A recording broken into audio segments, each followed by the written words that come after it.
Okay, so since I just got back from seeing The Fault in Our Stars for the second time, and it's fresh in my mind, I thought I would do a book-to-movie comparison on The Fault in Our Stars. Obviously, why would I do a book-to-movie comparison on a different movie after I just saw The Fault in Our Stars? Freaking come on. So this is just a warning. This is going to be a pretty spoilery video, and I don't think I can do a portion at the beginning without spoilers and then a portion at the end with spoilers because it's kind of difficult. But I feel like anyone who's watching this has already either seen it or read the book or both because, yeah, so we'll just do spoilers. I love this book.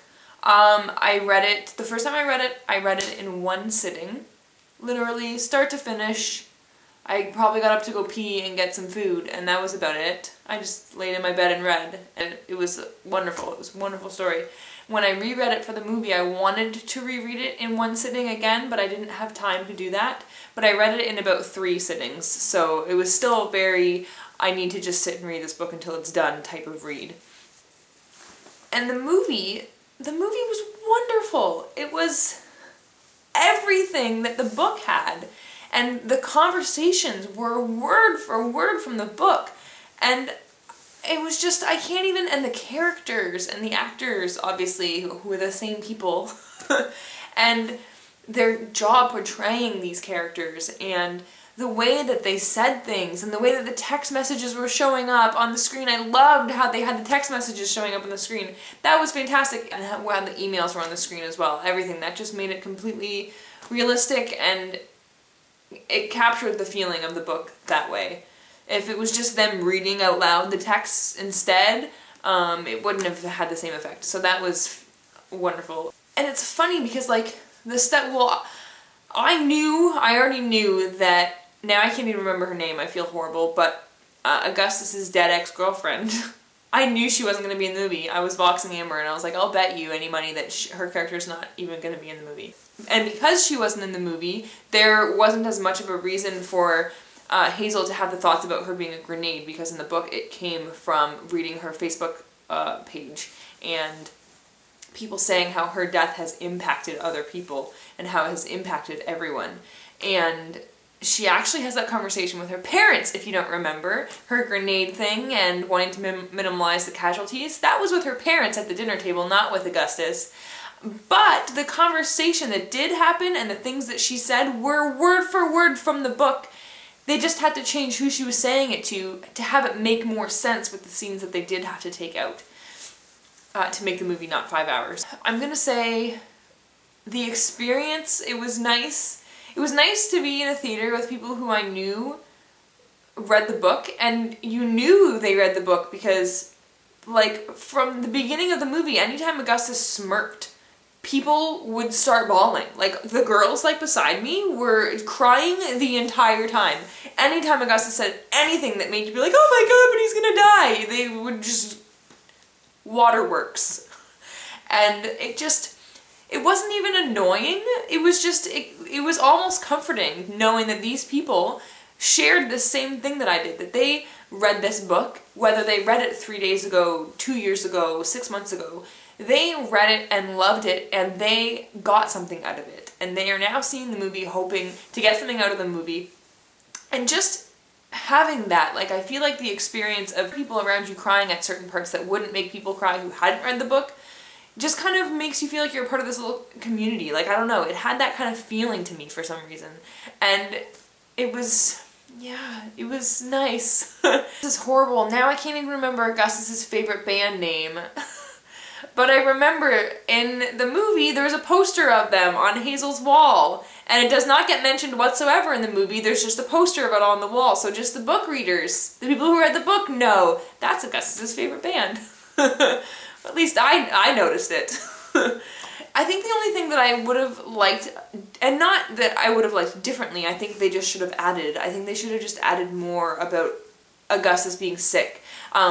I felt like it was a little glamorized. I mean, obviously the scene in the car was not glamorized, and that was really well done. It was too short, but it was well done. But I feel like it kind of skipped over his sickness. In the book, you see him getting sicker and sicker, and you see how much of a different character he's becoming, and his attitude toward everything is different. And even just when he's not as funny anymore, but you can still see him sometimes trying to pull for a little bit of hope, like, or just trying to make a little bit of funniness out of it, but you can tell that he's really struggling, like in the scene in the book when he said, "What's that?" and Hazel says, "What, the laundry basket?" And he says, "No, next to the laundry basket." And she's like, "There's nothing next to the laundry basket, Gus." And he's like, "No, there is. It's my dignity. It's really small. You can hardly see it." It's obviously not word for word, but something like that. Or whenever he peed the bed and she found him after he had wet the bed and she was all embarrassed and she didn't want to look and because she didn't want him to be embarrassed and then he was embarrassed after.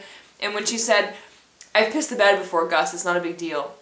And how he just says, "You used to call me Augustus," was like so heartbreaking.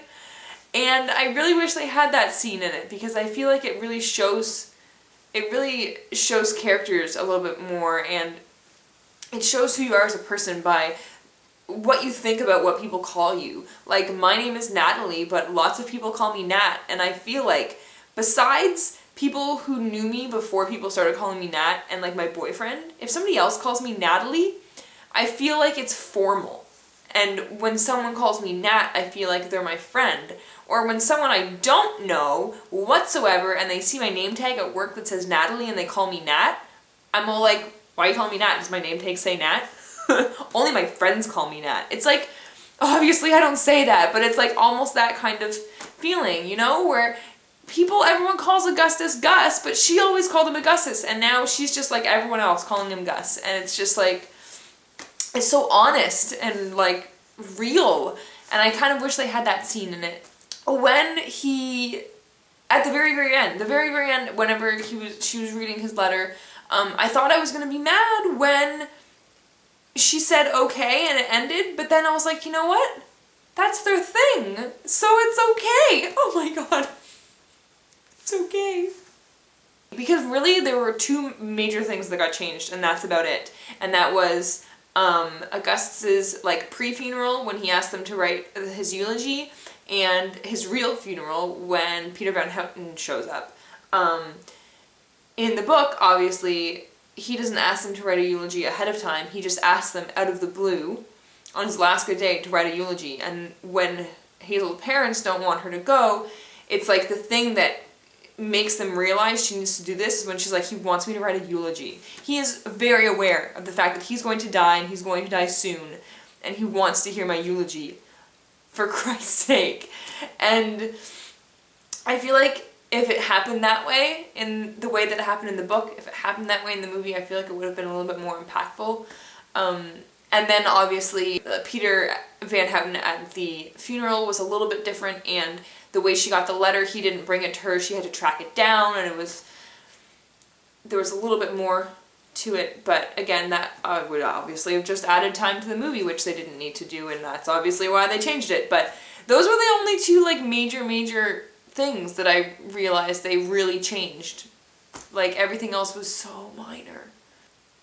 And they captured the essence of the book to a T, I feel. I don't think, after I saw it with my friend the first time, we were talking about how amazing it would have been to be John Green. Like, can you imagine writing this book that's so well received and have it be turned into a movie that just completely captures everything that you were trying to say, and that everyone understands it, and that the filmmakers completely understand this book and can turn it into film, can take paper to screen and have the same messages, the same feelings, the same thoughts. Like, it was perfect. I feel like I can't even, it was great, okay? Okay. Oh. This movie has had an impact on me. What the frig? It's just a movie. They're not real.